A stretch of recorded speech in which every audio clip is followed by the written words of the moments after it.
Olá, sejam bem-vindos ao Papo com os Autores, um programa da Editora do Brasil, que busca debater temas da atualidade e da realidade dos professores da educação básica de ensino.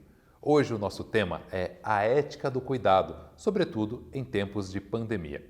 E para falar sobre esse assunto, eu tenho como convidados os professores e autores de livros didáticos José Donizete dos Santos e Lucas Madsen da Silveira. José Donizete é filósofo e educador há 43 anos, especialista em neurociência, psicanálise e educação, instrutor sênior de meditação Mindfulness, diretor de escola da Rede Particular de Ensino, coautor da coleção Fé na Vida, editora do Brasil.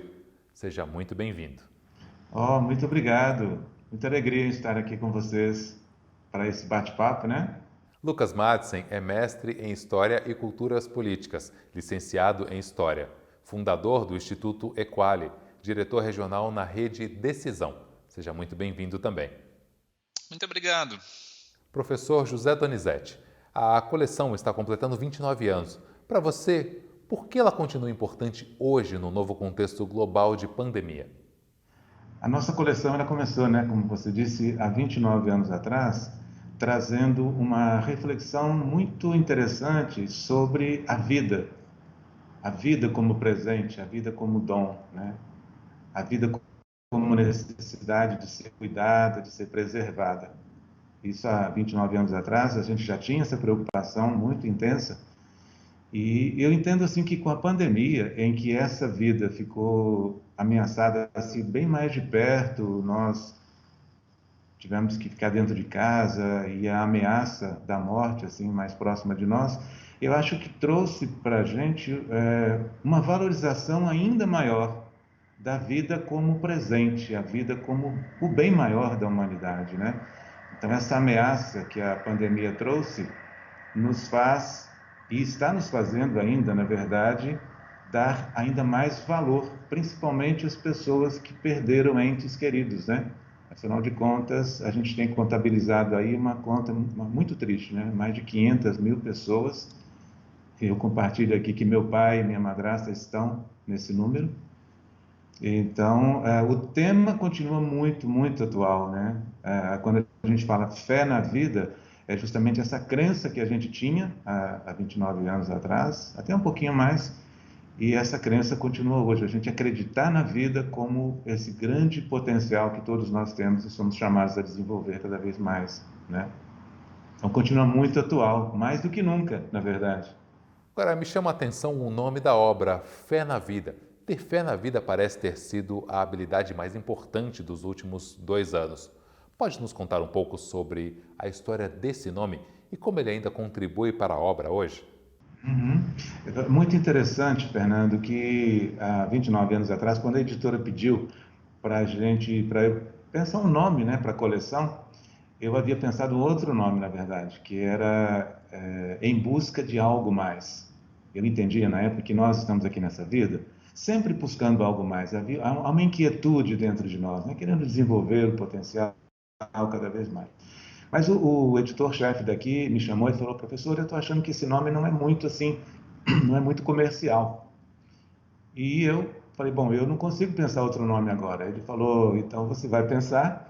E eu pensei bastante e em algum momento eu ouvi a música Fé na Vida do Gonzaguinha. Estava tocando muito nas rádios naquele tempo, né? Fé na vida, fé no homem, que também é bem atual. Quando eu escutei aquilo, né?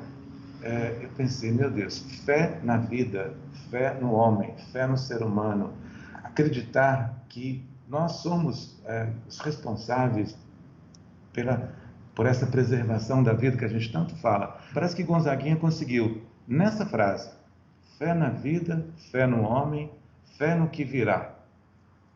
Aí eu comentei com ele, né, André Carvalho. Falei: André, fé na vida, coleção Fé na Vida, o que acha? Ele pensou um pouquinho e falou: sim, fé na vida, professor. Então, essa é a história, sabe? Isso é uma história muito linda que a gente vem desenvolvendo durante esses anos todos, com edições e reedições, e sempre acreditando que essa crença nesse valor, nesse bem que é a vida, é sempre atual. É sempre atual. E acho que não vai passar nunca isso. esse desejo do ser humano de contribuir para que essa vida seja preservada, seja cuidada cada vez mais, com todo o carinho, com toda a ética possível, e se for o caso, impossível, né? É preciso ter essa ética em relação à vida, ao cuidado com a vida. Professor, quando o senhor concebeu a obra, colocou a dimensão do cuidado de si como o primeiro tema a ser tratado anualmente com os estudantes. No contexto que estamos vivendo, como as práticas discutidas ali são importantes para os nossos estudantes? Eu também é outro aspecto que continua muito atual, né? Eu me baseei essa questão do cuidado são quatro dimensões, na verdade: o cuidado de si, o cuidado do outro, do mundo e da vida. São as quatro dimensões. Muito baseado em dois teólogos muito eminentes aqui do Brasil, Leonardo Boff e Padre João Batista Libânio. Ele já faleceu, o Padre João Batista foi meu professor, e eles trabalham essa questão do cuidado nessas quatro dimensões, as quatro dimensões mais o Padre Libânio. Bem, esse primeiro aspecto do cuidado, que é o cuidado de si, é o que dá o fundamento.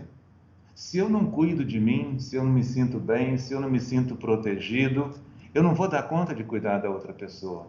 Me vem muito aquela metáfora, né, do avião, quando a aeromoça, o rapaz fala assim, máscaras cairão sobre você, se caso tenha uma despressurização, né? Coloque-a primeiro em você e depois em quem estiver do lado. Não faz a ressalva, né? Se tiver uma criancinha ou um idoso, coloca primeiro. Não. Em qualquer hipótese, coloque primeiro a máscara em você. Ou seja, primeiro se cuide, primeiro desenvolva esse potencial que você tem. E paralelamente a isso, porque eu também não acho que é uma coisa, quando eu me sinto totalmente cuidado, agora eu vou cuidar do outro, e do mundo e da vida. Na medida em que eu vou me cuidando, que eu vou me tratando, que eu vou me sarando no dia a dia, né, eu vou também me abrindo a essa dimensão linda da alteridade, que é o outro, a outra pessoa que está junto comigo no dia a dia, parentes, amigos, no caso os estudantes. Em relação aos estudantes, é fundamental, né, que eles tiveram que aprender de novo um outro tipo de vida e muito focados, muito fechados dentro da sua casa. Então, esse estudante aprender a voltar-se para si, a descobrir e redescobrir o seu potencial, até mesmo o seu encantamento pela vida. Porque a pandemia trouxe um desencanto muitas vezes, né? Tipo, até quando que eu vou viver, meu Deus? Cada vez mais pessoas morrendo, será que vai chegar aqui agora? Então, muitos adolescentes e jovens entraram em situações de ansiedade, de depressão, aumentou muito o número de depressões, né, no mundo inteiro. Então, o incentivo a esse cuidado de si, ele é fundamental. É como se fosse o alicerce de uma construção, né? Você primeiro cuida de si, e aí você vai se abrir para essa dimensão linda, que é a alteridade, esse encontro que cada um de nós faz com a outra pessoa que está do seu lado no dia a dia, né? O ponto de chegada de cada um dos livros da obra é sempre o cuidado com a vida. Na sua opinião, o que aprendemos de importante sobre isso nos últimos 2 anos e que podemos levar para os nossos alunos? Bom, primeiro, eu acredito que nós estamos aprendendo e reaprendendo sobre o valor essencial da vida. A vida realmente como bem maior, como eu disse, né? Como esse presente que a gente recebe quando chega aqui nesse mundo. E quando a gente chega aqui nesse mundo, a gente se encontra com outras formas de vida, que é a vida presente na natureza em todas as suas dimensões, né? As árvores, os animais e assim por diante.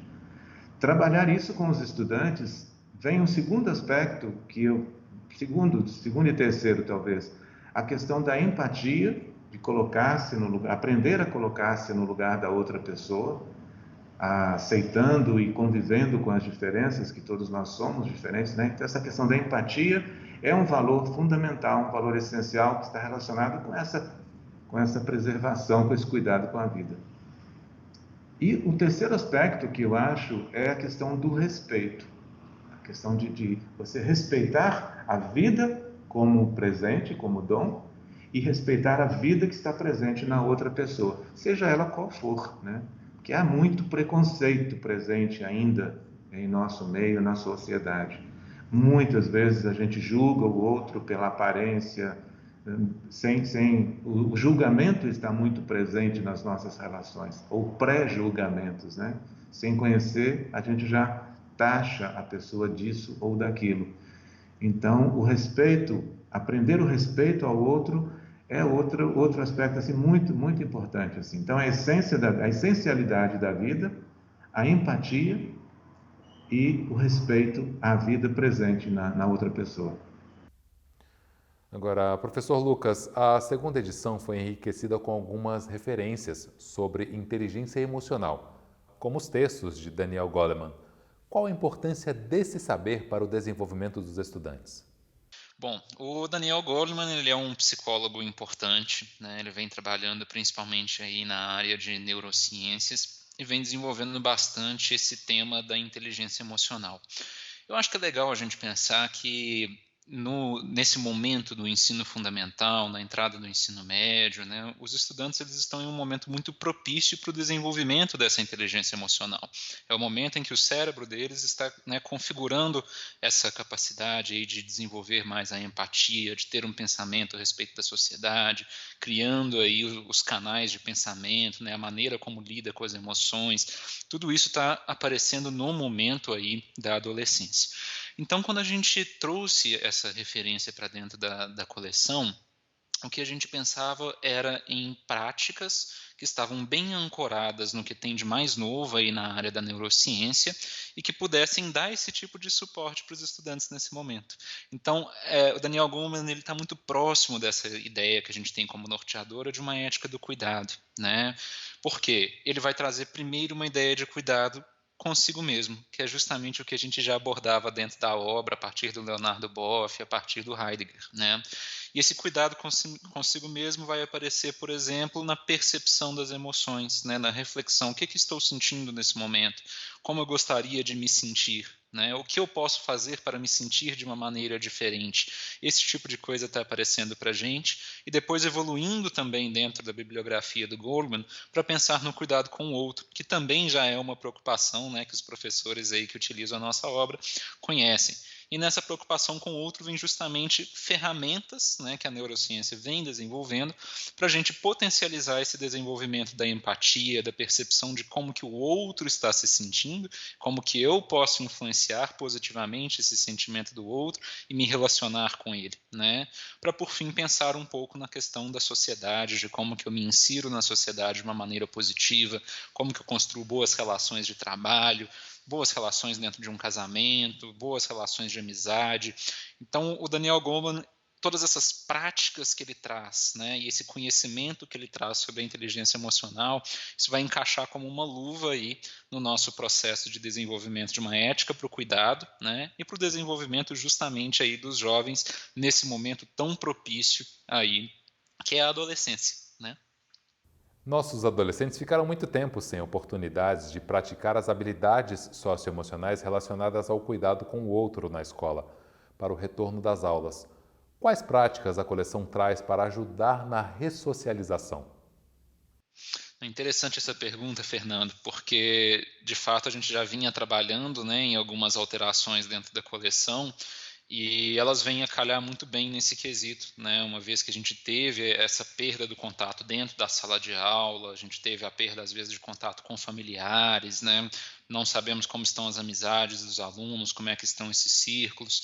E a obra ela foi toda reestruturada com uma ênfase maior nos trabalhos em grupo. Né? Então a gente vai observar ao longo aí dos 4 momentos de cada um dos livros várias oportunidades em que são realizadas dinâmicas. Né? Então na obra antiga a gente tinha atividades que eram plausíveis de se fazer, né, em duplas ou em grupos, mas agora a gente concebeu novos momentos que são de fato dinâmicas em grupo que já foram pensadas desde o primeiro momento para que os estudantes possam fazer a reflexão sobre as emoções, sobre o cuidado com o outro, sobre o convívio familiar, sobre o convívio dentro da escola em um ambiente de grupo. Então, o que a gente está enxergando como potencialidade aí nesse momento? É o estudante que está retornando para dentro de sala de aula para esse convívio presencial, que tem toda essa questão do português, da matemática, que ele precisa recobrar, precisa retomar nesse momento, mas em uma aula dedicada à ética do cuidado, ele tem uma pausa para poder se encontrar com seus colegas e fazer essa reflexão em um nível de grupo. Fora a questão das leituras compartilhadas, que a gente sempre traz, reflexões juntas no momento de prosa, tudo isso que o professor já conhecia, ele continua encontrando na nova versão da obra, né? Professor, qual a importância das práticas meditativas, sobretudo para os tempos de pandemia? Bom, as práticas meditativas dentro do nosso livro, elas recebem uma denominação de momentos de atenção plena, né? A meditação, às vezes, remete às pessoas um pouco uma ideia de uma religião ou de alguma prática nesse sentido, enquanto que a atenção plena, ela vem um pouco mais vinculada a esses exercícios, né? Como a gente vinha dizendo, mais vinculados à neurociência, aquilo que tem potencial para nos ajudar com as nossas emoções, para nos ajudar com o nosso dia a dia, a ter uma certa tranquilidade. A gente tem muita pesquisa que surgiu aí ao longo desse período de pandemia, mostrando que a gente teve um aumento aí da ansiedade, né, ao longo desses meses. As pessoas que sofriam de depressão muitas vezes tiveram uma piora desse quadro de depressão, né? Então tem uma porção de situações aí de sofrimento mental que ao longo da pandemia foram agravados e que a gente não sabe exatamente como que vai ser o processo de recuperação. O que a meditação ou essas práticas de atenção plena fazem por nós? Elas acalmam um pouco essas emoções que estão aparecendo, né? Permitem a gente se afastar um pouco disso, reconhecer essas emoções, e a partir do momento em que a gente as reconhece, a gente pode começar a trabalhar com elas. Então, às vezes, uma pessoa que sofre de um nível mais alto de ansiedade, por exemplo, trazendo para o seu cotidiano essas práticas meditativas, essas práticas de atenção plena, a pessoa vai conseguir acalmar um pouco esse fluxo de pensamento, reduzir o nível de ansiedade naquele momento, né? E a partir disso construir alternativas, construir comportamentos que são algumas vezes mais propícios, mais interessantes ali para o seu bem-estar, né? É lógico que dentro do livro o que a gente está fazendo ali com essas práticas é apontando caminhos. E aí cada um vai enxergar uma prática que é mais interessante para si, que consegue inserir dentro da sua rotina. E é nessa prática constante, com disciplina, que a gente vai ver os benefícios de uma meditação, de uma atenção plena. Então isso é importante, não é porque o aluno chegou dentro de sala, fez uma vez uma prática de atenção plena, que significa que ele vai sentir um bem-estar com relação a essa ansiedade ou com algum sofrimento mental.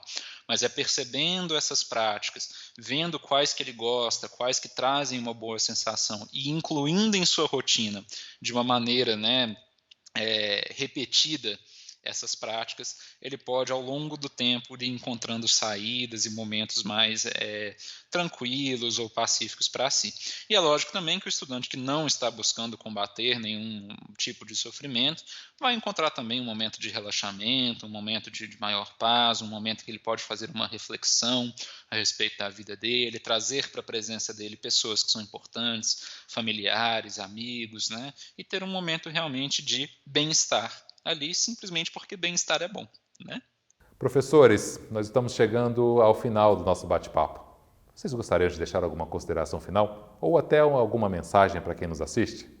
Eu gostaria de primeiro agradecer a vocês por esse programa, agradecer a oportunidade de poder trazer um pouquinho dessa história, né? Eu gosto muito de contar essa história, né? Que começou, como eu disse aqui, eu gosto muito de saber que os nossos livros estão sendo trabalhados em diversos cantos desse país, né? Então, nossa, eu sinto muito orgulho, muita honra e, de verdade, muita gratidão por essa oportunidade de poder compartilhar com vocês e me coloco totalmente à disposição para outras conversas com os professores também que quiserem fazer contato. Vocês aí têm o meu contato, podem compartilhar que eu estou à disposição aqui. Meu grande abraço a vocês. Bom, eu acho que a gente tem um grande desafio aí pela frente de receber de volta os nossos estudantes dentro das nossas escolas, né? Existe muito espaço para a gente trabalhar a ideia da ética do cuidado, né? Sempre refletindo nesses pilares que a gente tanto diz, né? O cuidado de si, para que possam aí se fortalecer, conseguir uma boa base, né? O cuidado com o outro, que agora reaparece nas nossas vidas, né, de uma maneira mais próxima, no presencial. A gente tem que retomar esses contatos com cuidado, né?